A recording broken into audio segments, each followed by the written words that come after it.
Welcome to CRAFTS, the show where I actually know what I'm doing. Today I'm going to give you a tutorial on Autodesk Sketchbook for iPhone or Android or whatever to show you how I made this drawing. So this was my original sketch, and I didn't quite like how my line art turned out traditionally, so I decided to bring it in and do it digitally instead. So here what you're seeing is I have redlined over the areas I didn't like, and now I'm going in with my favorite brush, which is the Tattoo Inker, with a couple of settings tweaked. You just go into advanced settings and just kind of mess around until you like the shape of the brush, and it takes a little practice to do it. And I change the size occasionally to get it just right for what I'm doing. And so I'm on a new layer, and I am just going over the line art where I like it, not worrying about line weight or anything like that, because a quirk of the iPhone 7 is that it doesn't have pressure sensitivity, which I found much to my dismay, and I was just shooketh because my previous phone had it.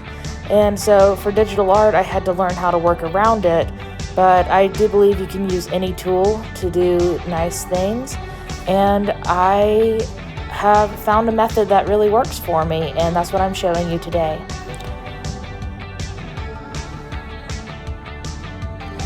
So it should be noted that the line art on the layer below, I have the transparency a little lower so that I can see my work on top of it. And you don't have to follow your line art exactly. Like I said, I didn't like the way mine turned out in some areas, but the overall picture was really cute, and so I wanted to use digital art as a way to take a new approach at it and fix it.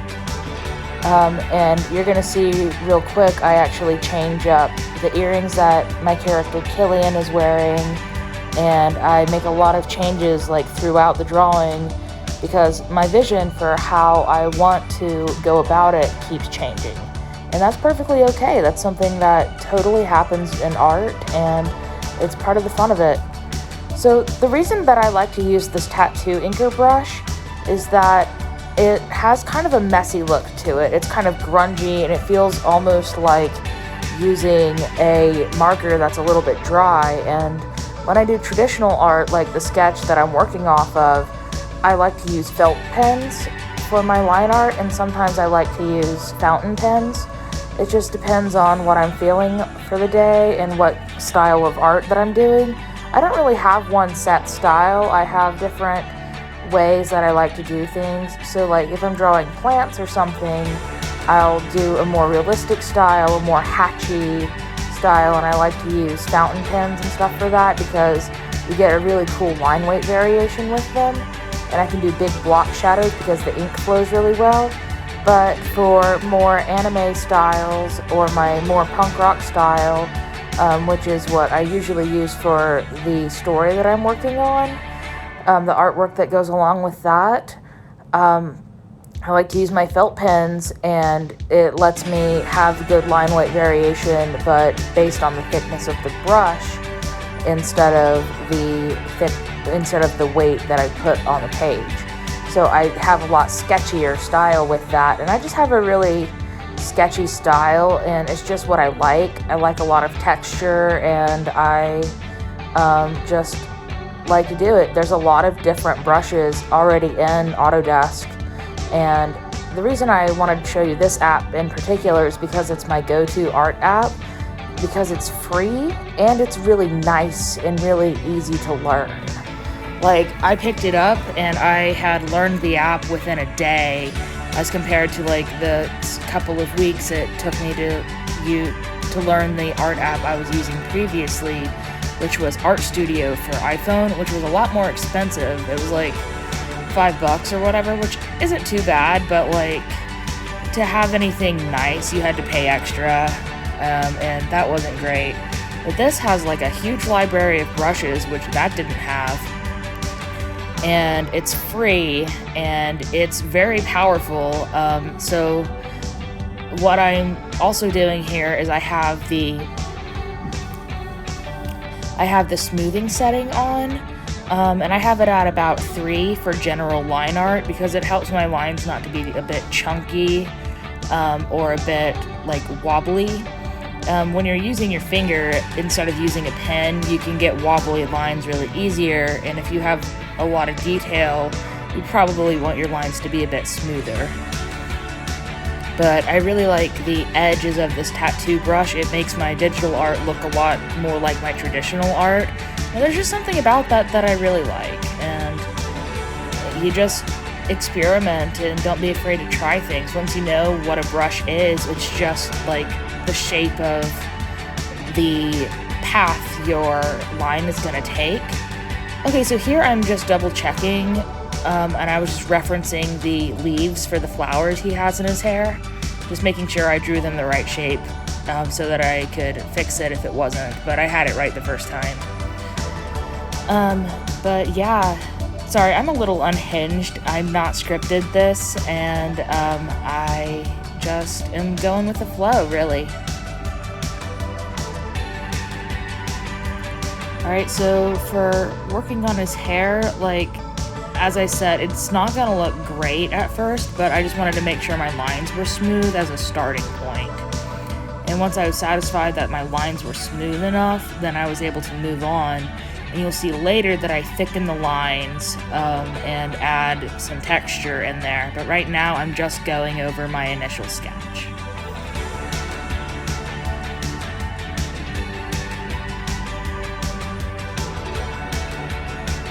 Oh yes, I was saying about brushes. So brushes are just a stamp, and the way that it interacts along the path that your finger or your stylus or whatever moves, and that gives you a certain look to your lines. So they have a lot of different textures, a lot of different pressure sensitivities. Unfortunately, I can't use anything that has the pressure sensitivity. In this tattoo inker, it does have that as an option, but I can't use that option because of how my phone is. They took that out to make phones thinner, and it drives me crazy because I used to rely on that heavily. But you don't need it. You don't need it. You can just do what I just did right there and put two lines next to each other and fill them in. So I start with a moderately thin brush, like thick enough that it puts down ink and I can see it, but not so thin that not so thick that I lose a bunch of detail. See, I was a little too thick on these eyelashes, and I lost some of the points at the end of them, again because I don't have pressure sensitivity. But you'll see, I go back and I fix it. It's a bit more tedious that way, but you gotta work with what you got.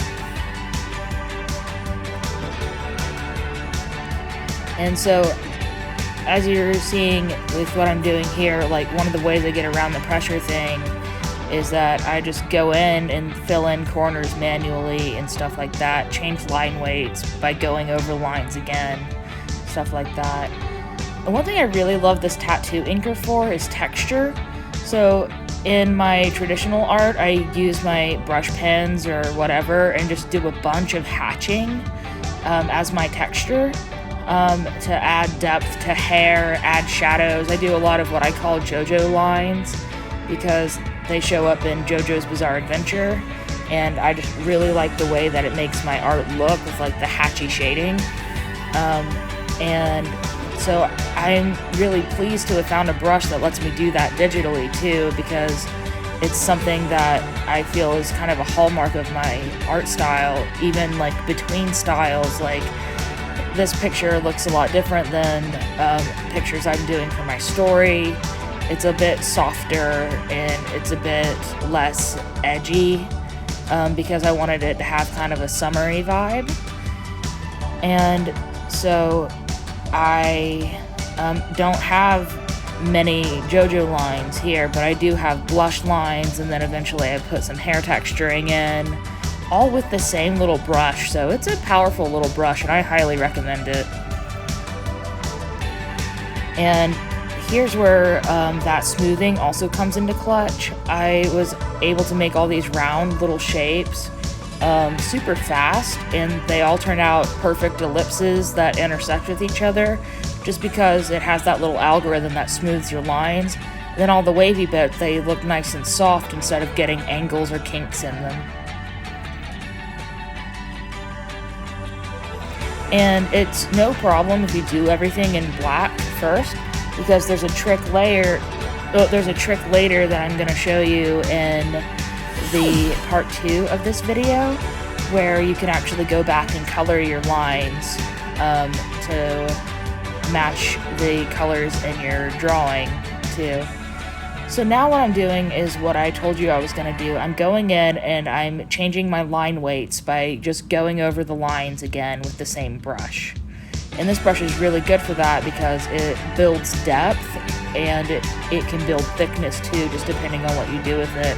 Like, this is literally just me like tracing over my phone screen with my finger.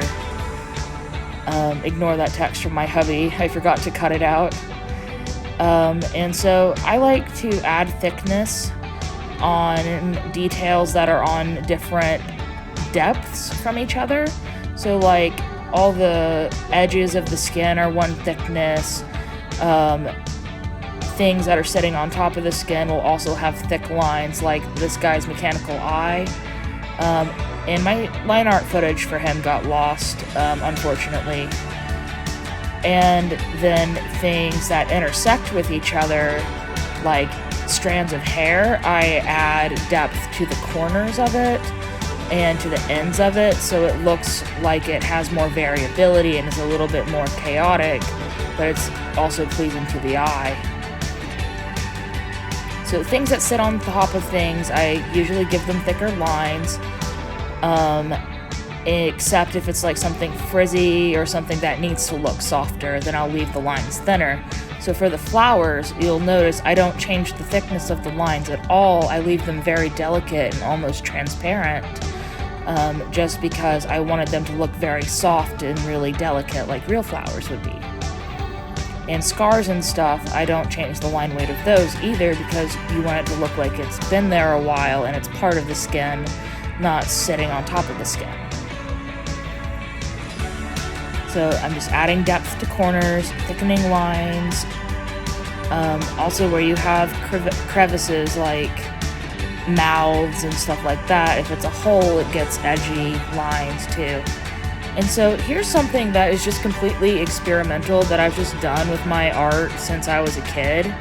When I'm doing digital art, I love to let the hair be slightly transparent, going over eyes and eyebrows and stuff like that, but then have it be opaque going over just skin lines, because you wouldn't see that.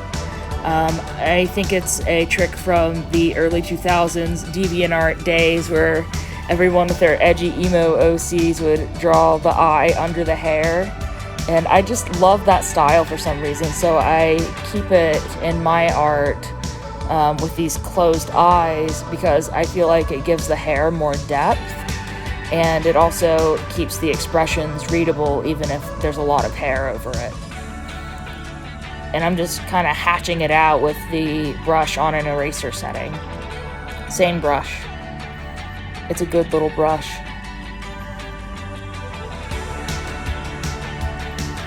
And so now I'm going in. I'm not making the hair quite as thick as the skin, but the real difference with the hair is that I'm really hyping up the intersections and the points at the end. And here I'm just correcting a mistake and trying something out that I end up erasing. See, I didn't like it. That's the beauty of digital, is that you can go back really easily. See, the skin is much thicker because that's, you know, the most prominent lines that you need is like the outlines of your character. But there's really no rules for line thickness. This is just what I like to do.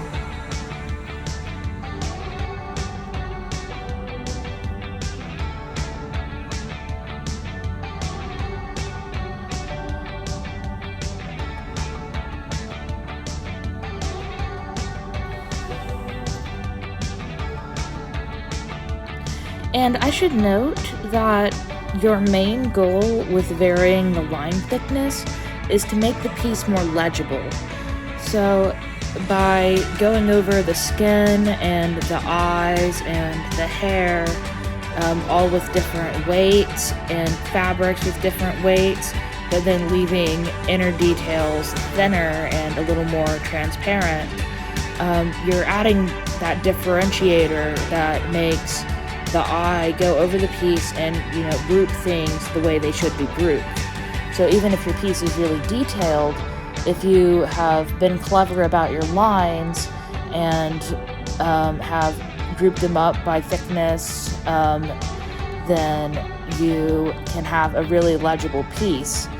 Another example is where I drew this girl wearing this beautiful flower crown for another project I'm working on. I really like drawing flower crowns, by the way. Just plants are one of my favorite things.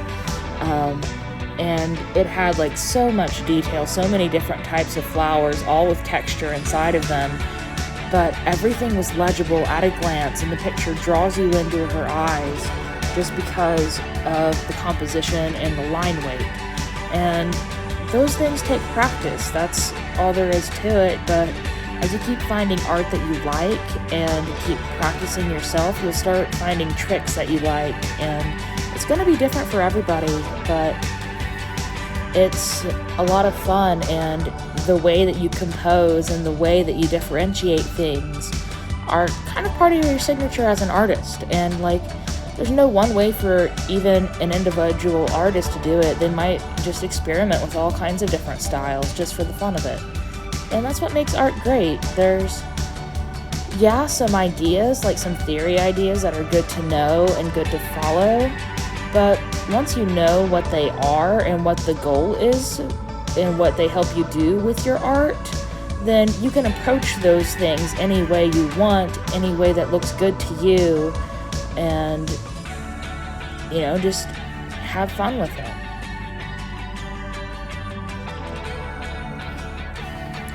So I'm gonna tune out for now until we get to the next part.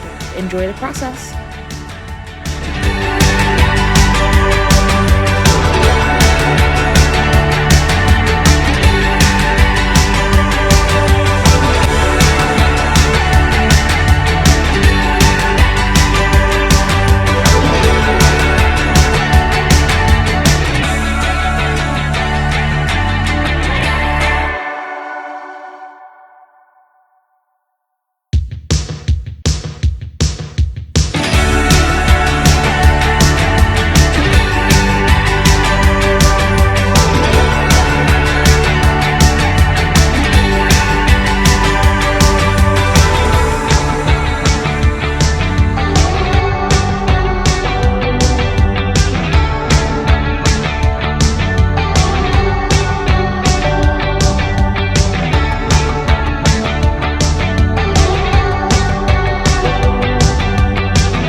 Some texture. I wanted my middle character Ned to have some scruff, so I found a hatchy brush and I am messing around with that. You'll see it looks a bit dark, but all I do is I change the transparency of that layer. And if you don't know what layers are, they're like what I would call tracing paper, where you can stack them on top of each other and have different things going on. So why I pulled up this other picture was that I was checking to see how I textured hair and if I wanted to do the same thing. I do something a bit different in this one, but what I did is go back to my tattoo inker brush and put it really thin, I think at a setting of 2, and then I'm going in and putting in individual lines, and I didn't bother with the smoothing thing because for some reason I was having a easy time of it without it, and I just think I got lucky there. But layers let you draw things on top of each other without the ink from one layer interacting with another layer. And so these textures, for example, I'm putting right up beside the ink of the line art. But if I go over on like a flower or something and I need to erase, it won't erase any of the line art from the flower itself, just the hair texture.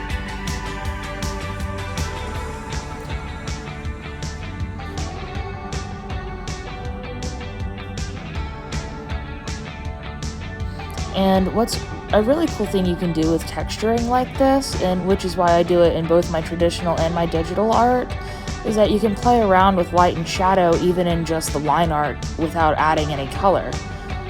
So as you can see here, I'm erasing bits of it, just using the brush at the same thickness, just so it kind of matches. You can do whatever you want. I actually do something different later. But it adds that sense of light bouncing off or having more dense texture in the shadows, and it just adds a nice appeal even in the pictures just lines. And you can differentiate types of hair with this texture too. All of these characters have kind of straight-ish hair, but the character on the right, Killian, has really fine and fluffy hair, so I add a lot of really thin texturing. The character in the middle, Ned, has this like almost translucent red hair, so I add just a few lines going up to show that it is its own, it shows that it's a bit lighter even without having the color. And then the character on the left, Syra, has a lot thicker hair and straighter hair, and so I keep the lines spaced a bit further apart so they look a bit heavier somehow, even though they're the same thickness. So there's a lot of different ways you can mess around with that too. And so now I'm getting another eraser, and I've just used a different eraser for hers because I wanted it to look like a nice soft blend. And you just mess around with any kind of brushes. So what I do here is actually pretty cool now that I'm done with the hair texture. And I decided that's all the texture I wanted to add. I didn't want any JoJo lines or anything like that, just the hair texture and the blush lines. And so I've selected the area around my characters after I've merged all the layers together. And with that selection active, I'm filling in the background with a splatter brush, and going one pass at a time to get those different opacities. So just mess with the setting, and for transparency you're looking for like something called opacity, and that'll let you do that. And that's about the end of the process. I hope you've enjoyed watching.